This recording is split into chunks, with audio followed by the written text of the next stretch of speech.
Good evening, y'all. It is Saturday, January 4th, and we are walking. God, I wish I hadn't waited on buying this treadmill. So, yeah, work was a little squirrely. I got I haven't even uploaded it yet because I'm still trying to decide if I should even bother.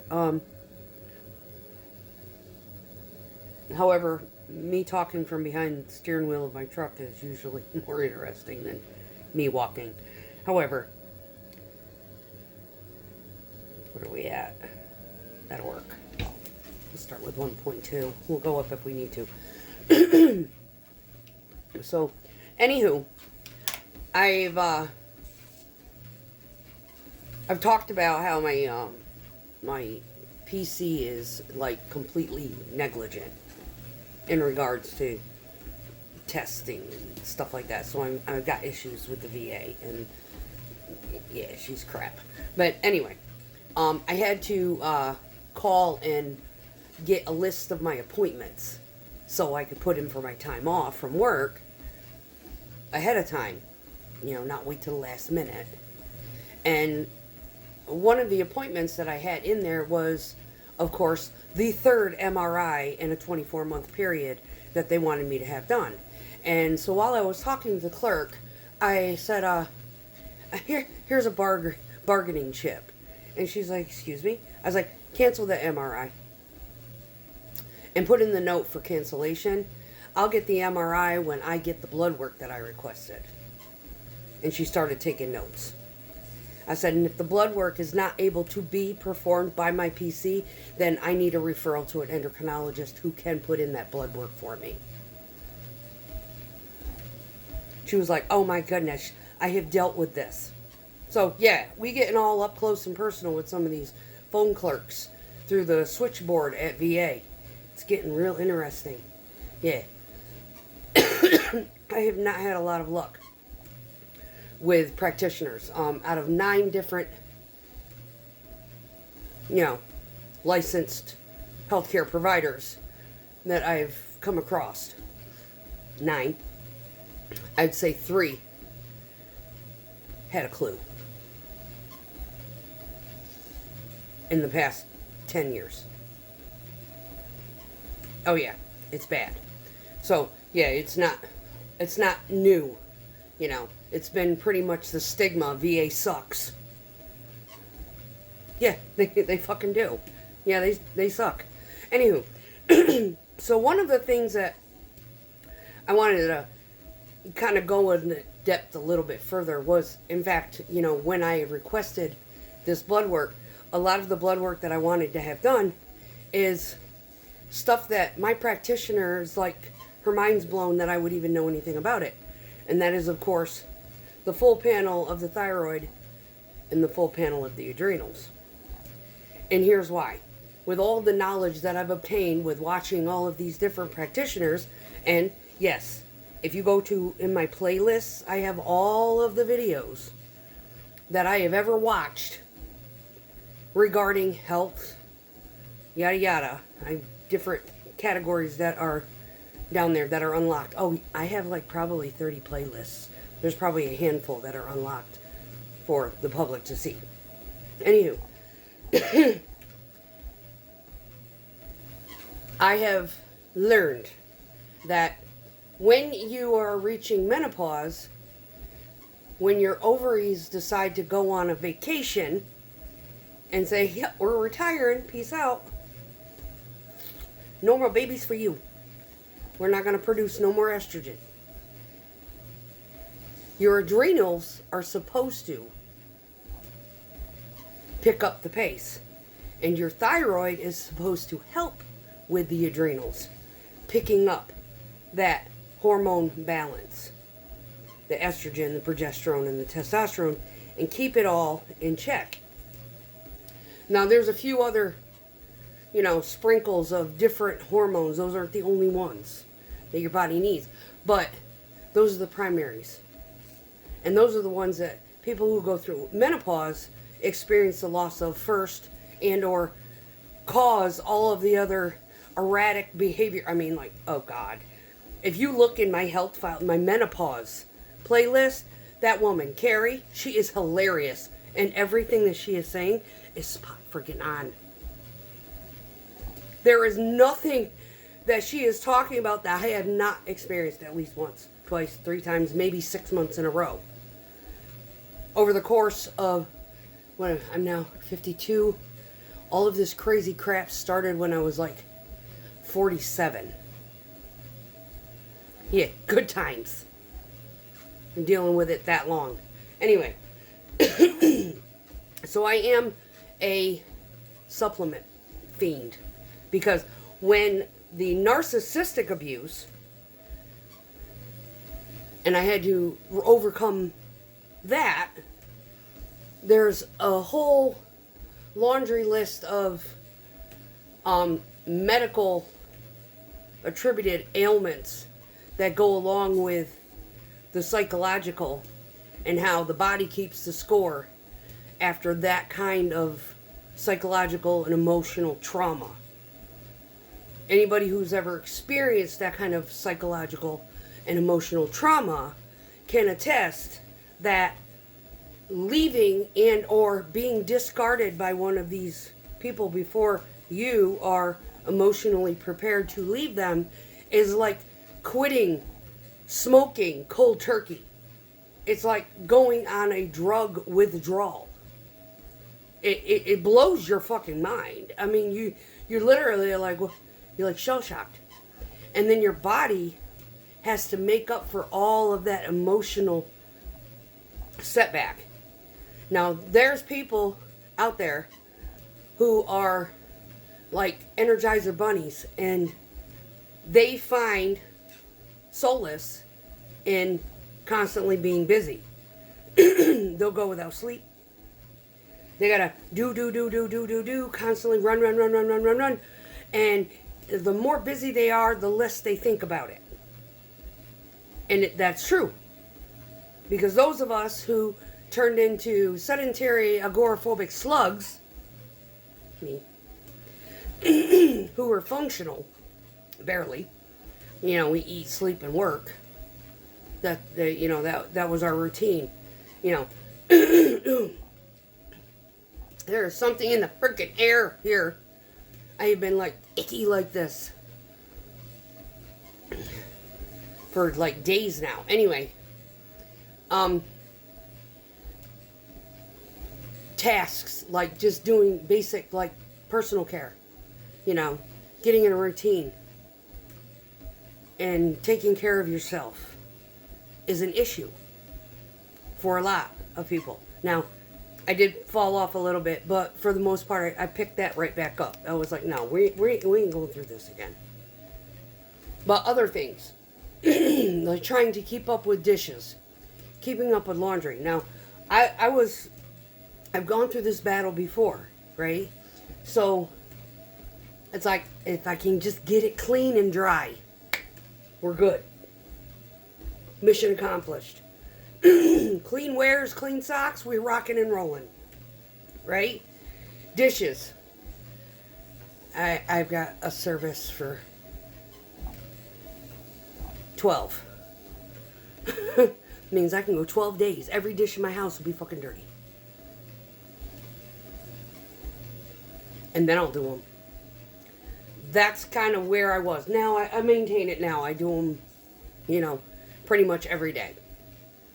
If I don't feel like doing them after I eat at night or after I get off walking here, I'll just do them in the morning before I leave for work. Right? Personal care. Now, you can talk to a lot of, professionals where they'll talk about how there are some people on this planet that do not need to shower every single day. I am one of them. Depending on what I'm doing. Now, if I'm sweating like a beast and I'm working out in the garden and I am getting my dirt on, oh yeah, I'm going to be running for that shower as fast as I can get there. But my job, I don't get that. I mean, my clothes get dirty. But as far as me physically, not bad. Not bad at all. So, depending on your skin flora, basically determine, how dirty you really are. But what I do, what I have found that is mandatory, is wash face, brush teeth. That is a requirement every single day. And as long as I'm washing the face, I'm going to do the makeup while I'm at it. And it keeps me motivated. So, people who have left these relationships, and all of this behavior stems down to one particular thing. And the reason why we eat, sleep, and work is because we are suffering from a condition. And it's not just from narcissistic abuse. Your job, your work-life balance, stresses, a family member having cancer, and you burning the candle at both ends trying to take care of them and take care of you at the same time. All of this can be attributed and narrowed down to one particular condition when you are starting to feel as though you are ready to drop on your face. It's like you could sleep for a month. The fatigue just overwhelmed. And there's a lot of other symptoms that go along with it. And of course, those podcasts and or informative videos are in the playlist. And you want to know more about it? It's called Adrenal Fatigue. And the people who are affected the most, I would say 9 times out of 10, are working mothers and or women who are either they have left a narcissist on their own accord, but they left to save their own lives, not necessarily mentally and emotionally checked out, but they knew they had to leave. Or those that were discarded by a narcissist in the worst way imaginable, and a lot of them, they're left penniless and their bank accounts are blown. I was lucky. I left with my bank account intact. So I got on this studying, getting my learn on YouTube, which one of the things I was trying to kind of point out was there's a couple of doctors out on YouTube that talk about this in depth, and Dr. Berg is one of them. And Dr. Barry is also a good proponent when it comes to thyroid health and whatnot. And they are huge supporters of a ketogenic diet when it comes to being morbidly obese. Now, if you're morbidly obese and you've tried everything and you go on this, salad every day type of diet and it does nothing for you and you fall off the wagon and you crave the cookies and whatnot, they have good advice on what supplements you can implement in order to mitigate having those cravings so intense that you can't just eat one cookie. You end up eating the whole box. So if you take these supplements, you're probably not going to eat any cookies because your craving isn't going to be there. That kind of advice. When it comes to adrenal fatigue, implementing a ketogenic diet eating plan is imperative. Imperative to your health. Now, if you are a vegetarian dealing with this, you are going to have to supplement and think outside the box and get your protein. And whatever proteins you think you needed before, you better double them. Not eating processed food is vital to you overcoming a lot of the symptoms of adrenal fatigue. And the sad thing is, a lot of practitioners, they don't really know a whole fucking lot about it. That's what puts the person who's experiencing all this crazy stuff, this is why we're all living on YouTube, trying to get our learn on. Trying to understand it. It's like, what is going on with my body? Like me. All of a sudden, I gained weight, like 25 pounds in 1 month. Yeah. Literally, my mom validated, wow, you went up like 25 in 1 month. I was like, I don't know if it was the meds that the gyno put me on or if it was my menopause. I don't, what the fuck happened? So, in any case, I started supplementing. I started looking into a bunch of stuff. I started listening to these doctors. I started asking a bunch of questions in my head, writing them down, looking up the videos on it. Like, for example, before I put on the 25 pounds, I had experienced a bout of SIBO that was so bad. I had no idea what it was. I thought it was like, you know, bowel upset from traveling, because when this had occurred, I was on my motorcycle going from Tennessee to Colorado. And when I got to Colorado, I like distended. I was so sick. And I was even when I got home, I wasn't feeling any better. That's one. So then it lasted, and then by the time my mom had seen me again, she was like, "My God, you had to have blown up 25 pounds." I said, I don't know. I haven't eaten any different. I haven't acted any different. Now, one of the things that we will do, adrenal fatigue and people of this type of abuse, will generally resort to some sort of substance abuse. That be it alcohol. It's the easiest and the most legal. And yeah, it will pack on pounds. So if you become the sedentary, agoraphobic slug, like I was, outside of being able to maintain some basic function of showering, taking care of my face, and keeping things kind of neat. Kind of. I got a lot of hobbies and shit. Like, I do my own nails. When I get to doing my nails, I've got everything I could possibly imagine to do my nails with. Anyway, studying all of the different supplements. So, I have supplements for heart health. I have supplements for digestive health. I have supplements for thyroid health. I have supplements for adrenal health. I have supplements for liver health. I have supplements for brain health. I cover pretty much every organ in the body. The only thing I don't think I have is spleen. Do we need something for spleen? I don't know. Nothing's popped up in the queue lately, so I'm not sure if there's anything there. But if you're like iron deficient, yeah, then we start there. You might need to look at spleen supplements. But the thing with us sedentary, sluggy adrenal fatiguers, the ones that, you leave one of these relationships, you're psychologically, emotionally, and physically exhausted.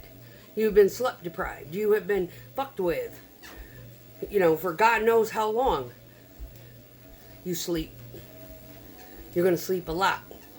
And what's happening is your body is being flooded with cortisol. And the reason why your body is being flooded with cortisol is because the whole time that you were in that relationship, your body was being flooded with adrenaline. And your cortisol was trying to keep up with the adrenaline to prevent you from either having a heart attack, becoming homicidal, or becoming a fucking psychopath. Pick one. But after the adrenaline stops, now the cortisol is in a flight or fight state. And it is like, oh no, this can't happen again. So it's going to pack on all the fat. So what it does is it disrupts your entire metabolism. This is where the cortisol issue comes into play, under the adrenal fatigue subject. And what it then does is it starts pushing cortisol fast to pack on weight around your middle to save your life. And if you're drinking, it comes on even faster. It's magical how fat you will get so quick. So, I have found supplements to mitigate that. I have found supplements to retain muscle, because when the cortisol starts packing on the fat, your muscle starts wasting because you start to become sedentary. It's a chain reaction. It affects your whole body. And when, you'll see my comments in some of these subject matters if you happen to run across my crap and you're like, oh my God, wow, that makes sense. Yes, it does.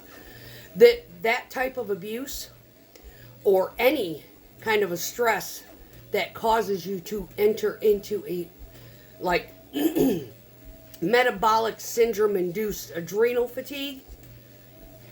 It's killing you from the inside out. And it will be an extended period of time, unless you're very conscious, and I was conscious about it.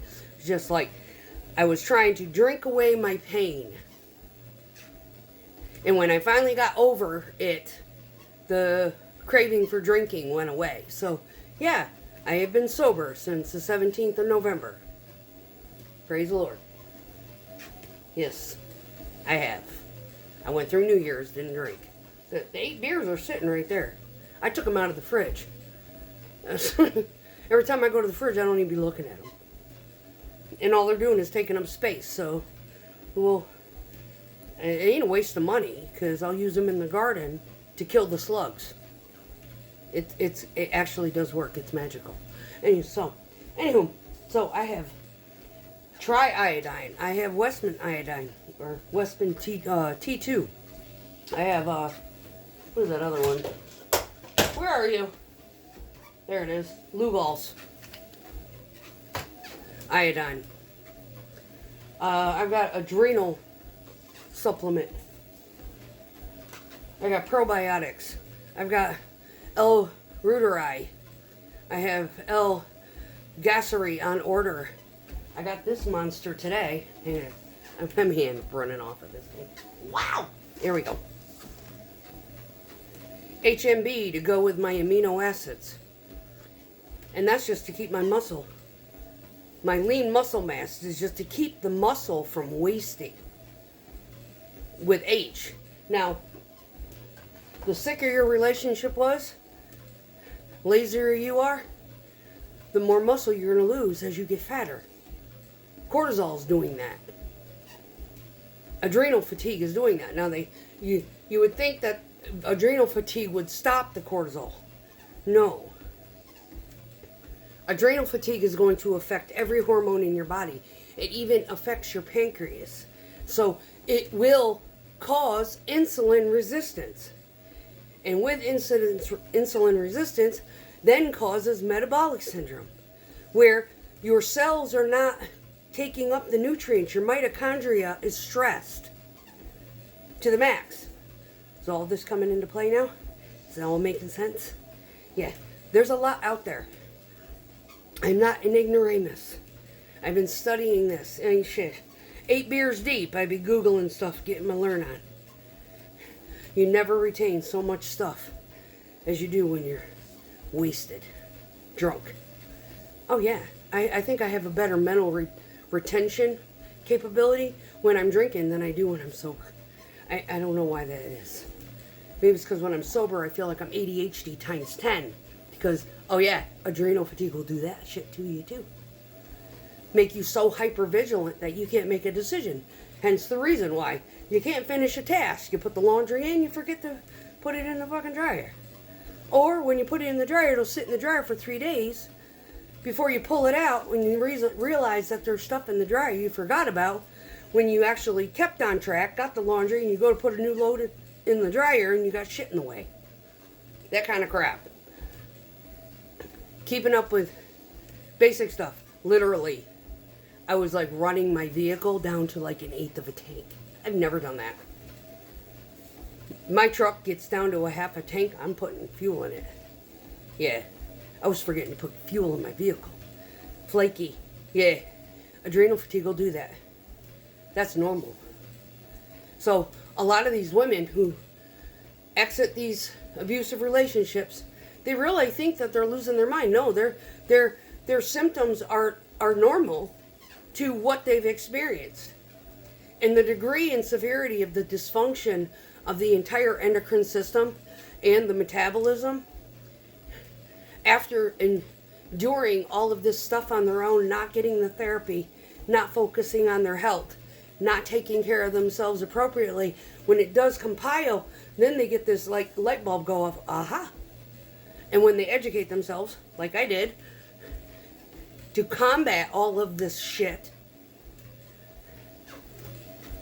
they start looking up all these, content creators who start explaining their life, and you walk around like, is my house bugged? Do they have like hidden cameras? Is someone watching my life? Because they're describing it like they were there with me the whole time.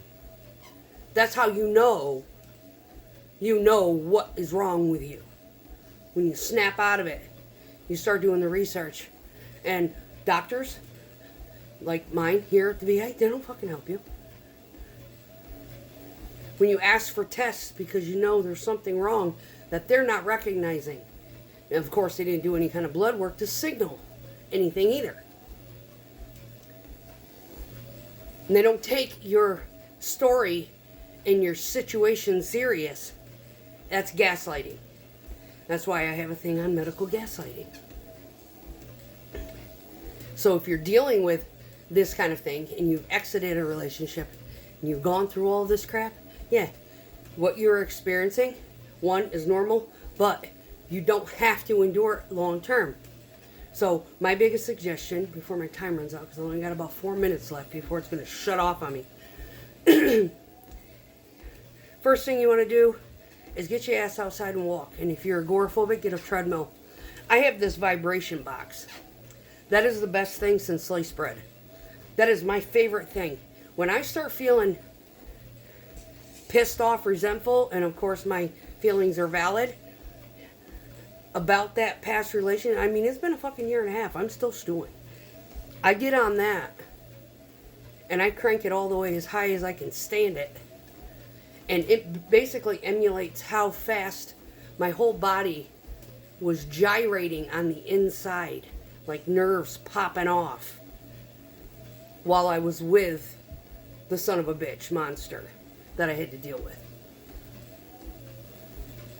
And the conundrum and the conflict of interest of everything that I had to deal with him, knowing that this is fucking stupid, and the reason I was sticking around was because I was afraid for the health and well-being of his own child. Because he treated him worse than he treated me, most of the time. Sometimes we got to equal. That was fun. So, anyway. Yeah, he's a piece of fucking work. Yeah, if there's anybody who should be jailed for the fact that they're fucking straight up psychopath, it should be him.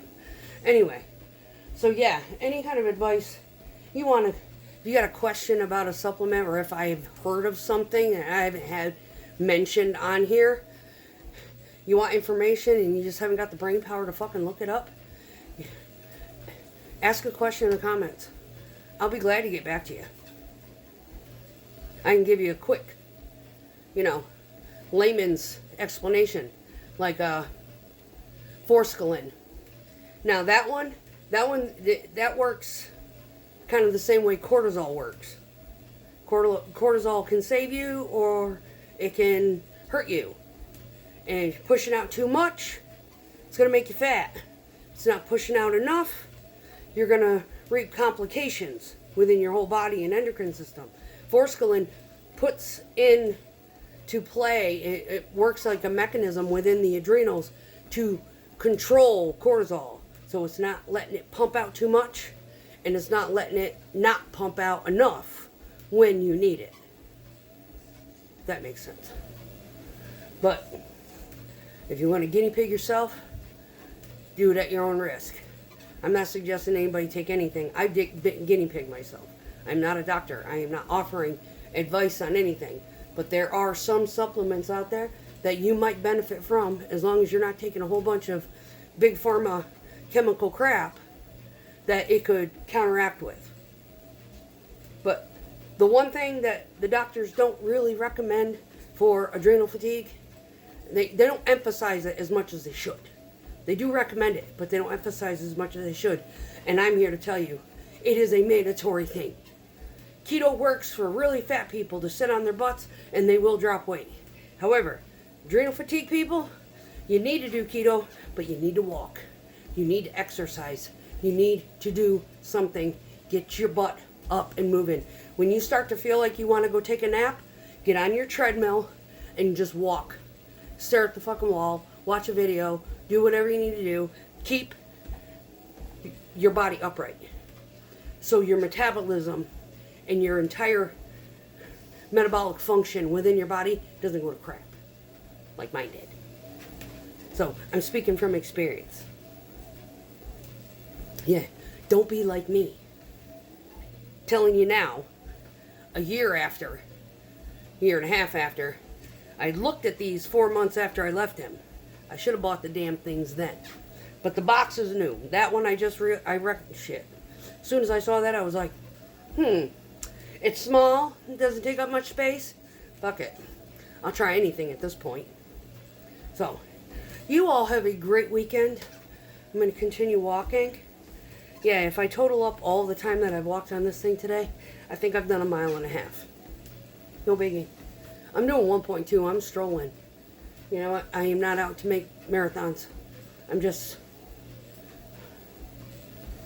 I'd rather do this and talk than sit at the table and get shit-faced and talk. Most of the time I can keep on track and I don't branch quite as badly. Anywho, y'all, great weekend. Happy New Year. Peace out.